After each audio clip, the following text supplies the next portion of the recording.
Have you ready, Coach?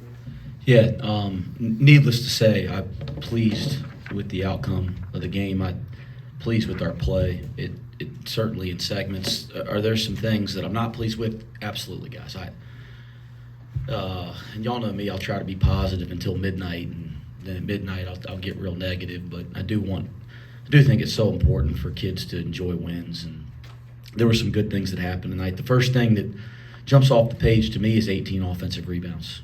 You know, that's important to our team. I thought we set a tone there early. I don't like that they got 11, but they're top 25 in the country in offensive rebounding efficiency coming in tonight. So I don't like that they got 11, but to look down and go 45 to 30 on the boards tonight against a team that I really respect, and a team I respect rebounding quite a bit, that was good.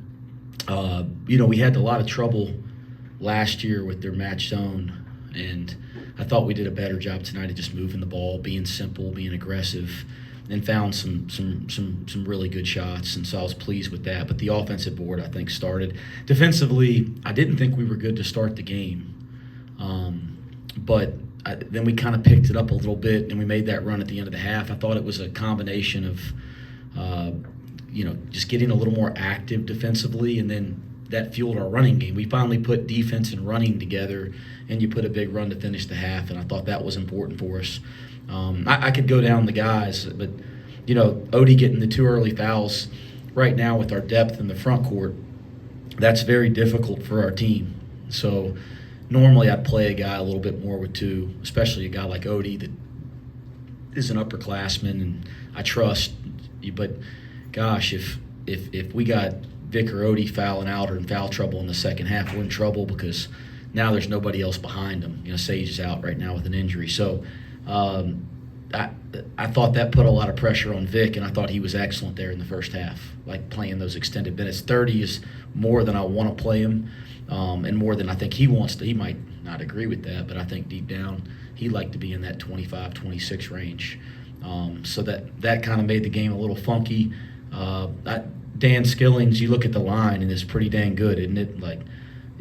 8 for 12, 3 for 5, 6 for 8, 6 offensive rebounds, 9 total rebounds, 25 points, only 1 turnover. So 2 block shots. That's a pretty dang good line, and I don't even think he's scratching the surface. I can think of 10 or 12 plays I'm pissed at him. And I mean that as the greatest compliment to him as a player. I just think he's got so much good basketball ahead of him. But it was nice to see him break out and do some nice things, because we've seen him do some really nice things in the summer and the fall, so that doesn't surprise us. Day I thought really fueled our run, and then John Newman is just heart and soul type stuff, right? I think everybody that watches us play knows he's kind of the heart and soul of this team and sets a tone. So there's some good stuff there. That's a good basketball team. Darren is a terrific coach, does a terrific job. I think they're picked to win their league, and they'll compete to win their league, so it's a good win for us. Any magic words there in that late timeout in the first half, or is it something you sense coming, a run like that? No, Scott, gosh, if I had magic words, I'd have used them before then. I've been here 2 years. I'd have used them a long time ago. I don't have magic, but I just thought we picked up our defensive intensity and then made some really nice plays running the floor. How much does having Day and Jizzle change who you are against a zone like that? The ability to break down a defense and get in the lane and make it collapse? Yeah, I think Day first, he can really get into tight spaces, and uncharacteristic tonight, he kind of turned a couple over. 2 early, 1 in the second half on the first possession, and that's not even like him. But yes, getting into tight spaces against any defense is really valuable, and he does that. Jizzle does it in a more powerful way, and I think people that are watching him know this. He's a freshman, so he'll go in there sometimes and make the greatest play, and then sometimes he goes in there and you go, what the heck? It's that's part of the development process for a young player. But watch, it'll just keep coming for Jizzle. It'll just keep getting better. maybe not like one day at a time type thing, but if you look at where he is in January compared to where it'll be night and day because the gifts are there and his ability to make the right decision and finish is there. So, yeah, we have two guards that can really get into the paint and make a play, and that'll be important for us against any defense. And then I thought Dan did a nice job of getting into the paint, not just to score, but he made a couple really nice plays, and that's important. Like, we got to have guys that can get in seams. Even Vic against the double team tonight, I mean, he looked like Euro stepping to throw the ball out. I mean, but he handled the double well. He handled a tight space well. So guys getting into tight spaces and making the right play is important. Dan has mentioned in the preseason that you really stress his defense and rebounding during the offseason. How gratifying is it to see him play as well as he is on the boards? I think he's averaging around eight rebounds a game through the first four. Yeah, he's averaging 8. No, I want him to average 15. I mean, when the first time I went and watched Dan Skilling's, I'll never forget it. I was in Atlanta at at Under Armour, summer AAU tournament, and I'll never forget it. On the first 3 possessions, he got 3 rebounds. He got an offensive rebound put back. He went down, got the defensive rebound, and then his team shot it, and he got another offensive rebound put out, and I just perked up. I remember I said, "Holy heck! Who's this guy? Can he do anything else?" Because I love the way he rebounds. And then he made a 3-pointer 4 or 5 minutes later, and that's how the recruitment of him started. I'm telling you that because he's always been able to rebound the ball. Like, he has the instincts and the gifts. It's just about consistently doing it every possession. If he does that, he's going to have even better rebounding numbers than 8 a game. Hey, Coach. Over here. Hi. Your second 4-0 start in 3 years being here. Just you talk a little bit about that and what that sort of means for you and for this program. 0 to me. I 0. I mean, that's not where my head's at. Not worried about that. One day at a time. Let's get better. Let's keep growing. To enjoy win. I mean, I think the one thing I've tried to do, because I can be a pain in the butt, we have a good moment because these kids work so hard. Let's enjoy it for at least a couple hours. So right now it's about let these guys enjoy it. We'll probably enjoy it as a coaching staff for about another 30 minutes, and then it's get to work and let these kids enjoy it with their families, and then it'll be about getting better tomorrow. I don't get into all that junk. I think what you want to do is look up over a long period of time and go, man, we've really built something, and we have a really positive culture, and we've accomplished things, but game to game, I don't get into that crap.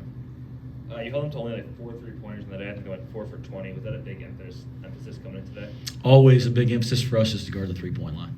Yeah, look at defensive numbers, not just here at Cincinnati, but the teams we've coached over a long period of time. We pride ourselves on that. I think we got to continue to do it better, but we did a nice job tonight to only let them get 4. And I thought John kind of gave in there and gave Wark a clean look on the last one and give him credit for knocking it down. 7 assists for Seamoss. You've talked about him being a facilitator. His offense scoring hasn't been there, but he seems like he makes you a much more efficient offense when he's on the floor. Guys, he's a great offensive player, and he's still finding his way here, But against the match zone, which is, like I told the guys, actually, everybody, I'm trying to always stay in tune with pop culture, but I told the guys it's like a match zone is like the show Scary Things, like the in-between. It's not really a man, it's not really a zone, it's like something in between, right? So I was proud of myself. I don't even barely watch Scary Thing or Stranger Things or whatever it is, but Stranger Things. So, but I think against any kind of zone defense or any type of switching defense, like Seamoss's ability to pass over the top, right? And then he has an unbelievable ability to shoot. So I know he's not really found that yet this year. I watch him every day. 0 concerns there. He's a dangerous guy against a defense like a match zone. So, yeah, extremely valuable, and 7 assists, 0 turnovers. That's a pretty good line for a guy that you want to put in a lot of action this year.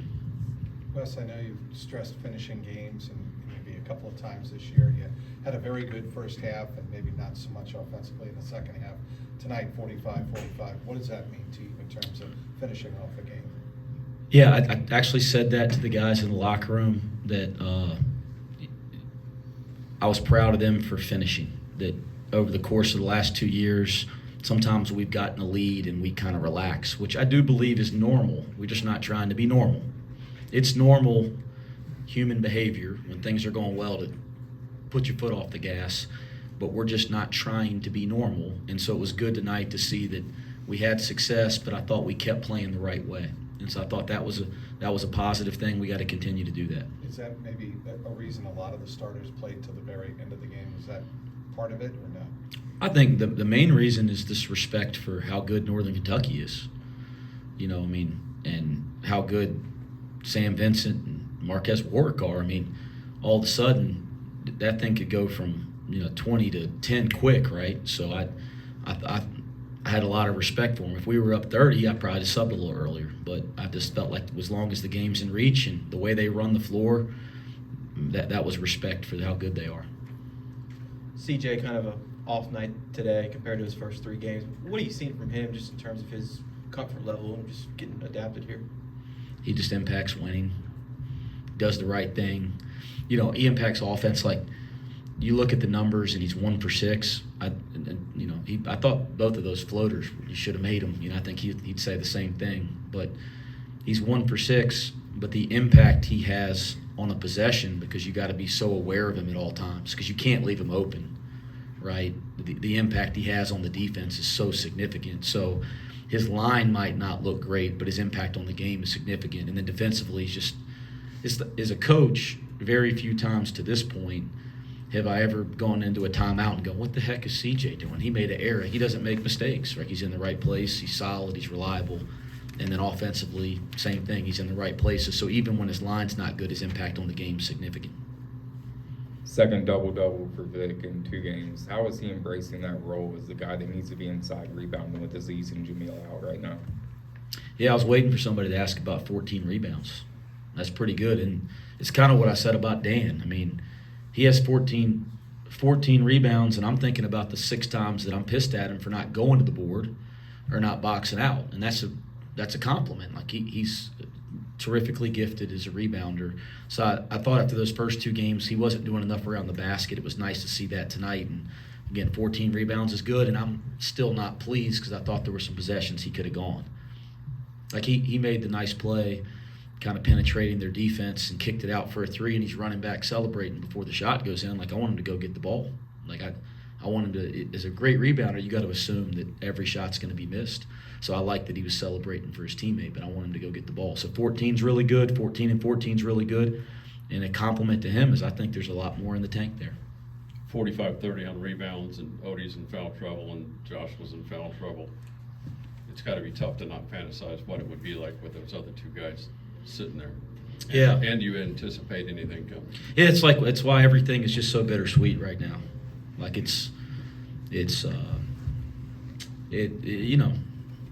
like I'll say it here in a second. I'm in there, writing on the board while the guys are out warming up, and Aziz was getting by his locker getting ready, and Bob Mangine, our trainer, walks in. Okay, and I'm not trying to get any sympathy here, but I told Bob I ain't been sleeping real well. So, and Bob Mangine, who is the greatest trainer, he cares more about everybody's well-being than any human being I've ever been around. I don't know what we do without him. He takes care of all of us. So he walks in and goes, Coach, how'd you sleep last night? And I went, man, I didn't sleep real well. And Aziz heard it. And he goes, Coach, struggling to sleep?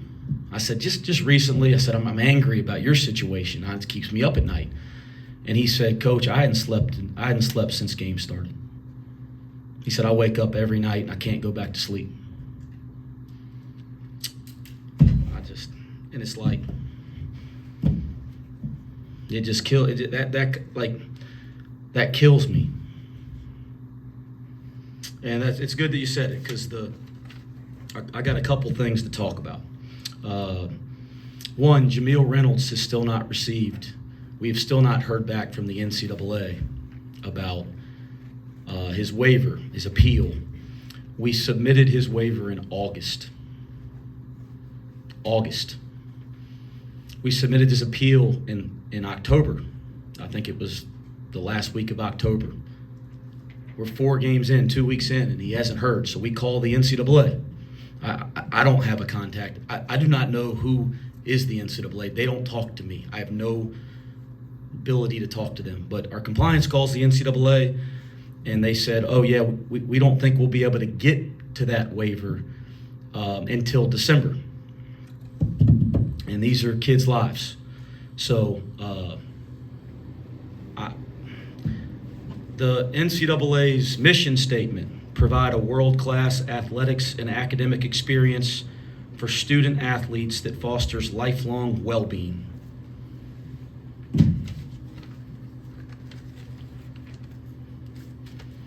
I wish they'd apply that mission to our 2 kids. I'll hold my tongue, but it's not right.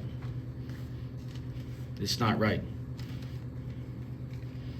So it's I wish we'd do the right thing here. I don't know what we're holding them accountable for. We've taken away one of the most precious, not the most precious thing in their life, their family, their faith, their education. Like, there's things that are more precious than basketball, but you're taking away one of the most important things, their identity. You're taking it away from them. You're punishing them, and I don't know why. I don't know what purpose that's serving. I don't understand. They've made no mistakes. All they've done is follow a piece of paper that was released last year that said 7 standards to meet this waiver. They meet them. They consulted with people that said they meet them that are supposed experts, and here we are. So every time I get a chance, I'm not going away. It's not right. I will continue to stand up for our kids. I'm not going away. I'll talk about it till I'm blue in the face. But fosters lifelong well-being. That is not happening for these 2 guys. Again, I am not sitting here saying we should let kids do whatever they want to do. If we make mistakes as adults, we should be held accountable. If kids make mistakes, hold them accountable. They haven't done anything wrong, and we're holding them accountable to the highest degree. I don't understand it, and it's affecting our team as well. So, anybody got anything else? Okay, thank you. Thanks, Coach.